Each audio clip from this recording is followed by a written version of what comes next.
સ્વામિનારાયણ રે ભજ મન સ્વામિનારાયણ. સ્વામિનારાયણ રે ભજ મન સ્વામિનારાયણ. સ્વામિનારાયણ રે ભજ મન સ્વામિનારાયણ. સ્વામિનારાયણ. કાનજી ભગતે બહુ હરિભક્તોને ગામડે ગામડે ફરી સત્સંગ કરાવી અને ધૂન બહુ કરાવી છે. ભગતજી છે એ ઉપાસના બાબતમાં બહુ ચોખ્ખા હતા. એને કારણે સ્વામિનારાયણ મંત્ર સિવાય બીજું એને મોઢેથી કોઈ નામ આવે નહીં. નંદ સંતો અને સહજાનંદ સ્વામીનું જે કાર્ય છે એ જ એને પ્રમાણભૂતને એને જ વળગી આખી જિંદગી જ્ઞાનબાગમાં રહી આખું કેવું સરસ મજાનો જ્ઞાન બાગ, જે પ્રસાદીની વસ્તુ, પ્રસાદીનો જે કોટો ભગતજીએ શૂન્યમાંથી આખો અક્ષરધામ ખડું કરી દીધું. ભગતજીએ ત્યાં રહીને ખૂબ તપસ્યા અને ભજન કરાવ્યું, પોતે કર્યું અને હજારો હરિભક્તોને ભજન કરાવ્યું. સ્વામિનારાયણ સ્વામિનારાયણ સ્વામિનારાયણ. સ્વામિનારાયણ સ્વામિનારાયણ. સ્વામિનારાયણ સ્વામિનારાયણ. સ્વામિનારાયણ સ્વામિનારાયણ. સ્વામિનારાયણ સ્વામિનારાયણ. સ્વામિનારાયણ રે ભજ મન સ્વામિનારાયણ. સ્વામિનારાયણ રે ભજ મન સ્વામિનારાયણ. સ્વામિનારાયણ રે ભજ મન સ્વામિનારાયણ. આપણે ભાગ્યશાળી છીએ કે આપણને વડતાલ ધામનો યોગ થયો. વડતાલ ધામનો યોગ થાય પછી એમાં પ્રતીતિ રહેવી એ બહુ અગત્યની વાત છે. યોગ તો થઈ જાય પરંતુ પછી વડતાલ સાથે આપણો નાતો રહેવો જોઈએ. આપણું શરીર, મન, બુદ્ધિ, પ્રાણ, આપણો આત્મા એ વડતાલને સંભાળવો જોઈએ.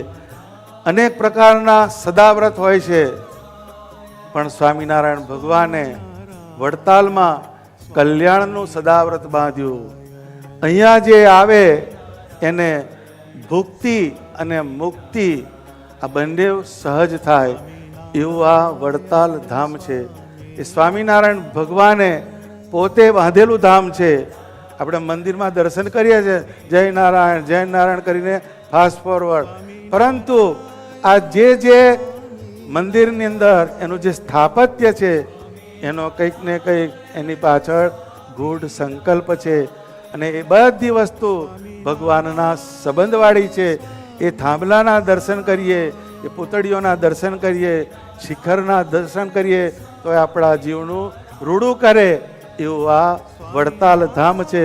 આપણા ઉત્સવ સ્થળ પર 800 વીઘામાં આખો ઉત્સવ થવાનો છે. 500 વીઘા જેટલી જમીન તો આપણે ખેડૂતો પાસેથી, અહીંયા પાછા ખેતરો નાના નાના હોય એટલે 250 કરતાં વધારે ભગતજી ખેડૂતોને ભેગા કર્યા અને 500 કરતાં વધારે જમીન એકત્રિત કરી. બીજી મંદિરની જમીન, મંદિરના પાર્કિંગો બધું થઈ અને સરસ ઉત્સવની તૈયારી ચાલે છે. આજથી યજ્ઞ કાર્યનો પ્રારંભ થવાનો છે. એની જે વિશાળ મોટી યજ્ઞશાળા બનવાની છે એની સેવાનો, એનો ધ્વજદંડ, એનું આજે રોપણ છે. ભજ મન સ્વામિનારાયણ. સ્વામિનારાયણ રે ભજ મન સ્વામિનારાયણ.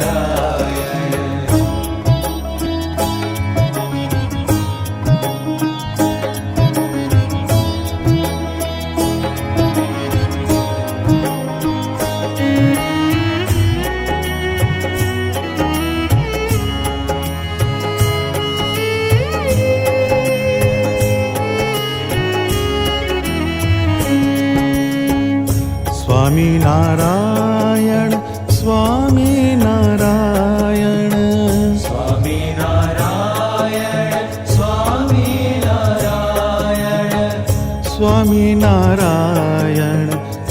સ્વામિનારાયણ સ્વામિનારાયણ સ્વામિનારાયણ સ્વામિનારાયણ. ભગતજીનું સમર્પણ એનું રોમે રોમ દેવને સમર્પિત હતું. એમની સાવરણીની સેવા સાંભળીને હૃદય ગદગદ થઈ જાય. ભગવાન આપણને ગમે તે ઊંચે સ્થાને બેસાડે, પણ આપણે હાવરણીને ક્યારેય ન ભૂલીએ તો મહારાજ આપણા ઉપર વધારે રાજી થશે. આપણે બધા શું ભાગ્યશાળી છે કે આપણને 200 વર્ષનો યોગ મળે છે. સ્વામિનારાયણ ભગવાને જાતે પાયા ખોદાયા છે. 9 લાખ ઈંટો મહારાજે આમાં નાખેલી છે અને આની ઈંટો તૈયાર થતી હતી જ્ઞાનબાગમાં. ત્યાંથી સ્વામિનારાયણ ભગવાન પોતાની પાગ ઉપર ઉપાડીને અહીંયા લાવતા હતા અને મહારાજે 6 મંદિરો બનાવ્યા. એમાંથી માત્ર એક જ મંદિરની અંદર સ્વામિનારાયણ ભગવાને પોતાનું સ્વરૂપ પધરાવેલું છે. એટલે માટે જાગ્રત, સ્વપ્ન અને સુષુપ્તિ ત્રણેય અવસ્થાની અંદર સ્વામિનારાયણ ભગવાન ક્યારેય વડતાલને ભૂલતા નહોતા. તો જેના ગળાની અંદર કંઠી છે, જેના કપાળની અંદર સ્વામિનારાયણ ભગવાનનો ચાંદલો છે ને, એ એના જીવનમાં ક્યારે વડતાલને ન ભૂલે, યાદ રાખજો. આપણા વડતાલના શ્રી લક્ષ્મીનારાયણ દેવ દ્વિશતાબ્દી મહોત્સવના ઉપક્રમે આ બધા નાના મોટા કાર્યક્રમો આયોજિત થાય છે અને એમાં આજે ભાદરવા સુદ પૂર્ણિમાની સરસ મજાની આપણે સૌએ મહાપૂજાની પ્રસંગનો લાભ લીધો છે. આપણે બહુ ભાગ્યશાળી છીએ કે શ્રીજી મહારાજને પ્રિય એવા સ્થાનમાં બેસીને આપણે મહાપૂજાનો લાભ લઈએ છીએ. ત્યારે એમ સમજવાનું કે આપણા ભાગ્યનો કોઈ પાર આવે એમ નથી. ભગવાનની એટલી મોટી કૃપા આપણી ઉપર છે. એમ વાલા ભક્તજનો, આ બધા મોટા મોટા ઉત્સવ કરવા પાછળનું જે કારણ છે, આપણા ઉત્સવો પરમાત્માના સંદર્ભને પામેલા હોય છે. આપણે કંઈ કાલ્પનિક મતને આશર્યા નથી. આપણા ઉત્સવ વડતાલ ધામમાં વિરાજમાન શ્રીજી મહારાજે સ્વયં સ્થાપિત કરેલા દેવોના માધ્યમથી ઉત્સવ છે. આપણા ઉત્સવનું ટાઇટલ જ વડતાલ શ્રી લક્ષ્મીનારાયણ દેવ દ્વિશતાબ્દી મહોત્સવ છે. ટાઇટલ ઉપરથી ખબર પડે કે આ ઉત્સવ કોનો છે. સ્વામિનારાયણ સ્વામિનારાયણ સ્વામિનારાયણ સ્વામિનારાયણ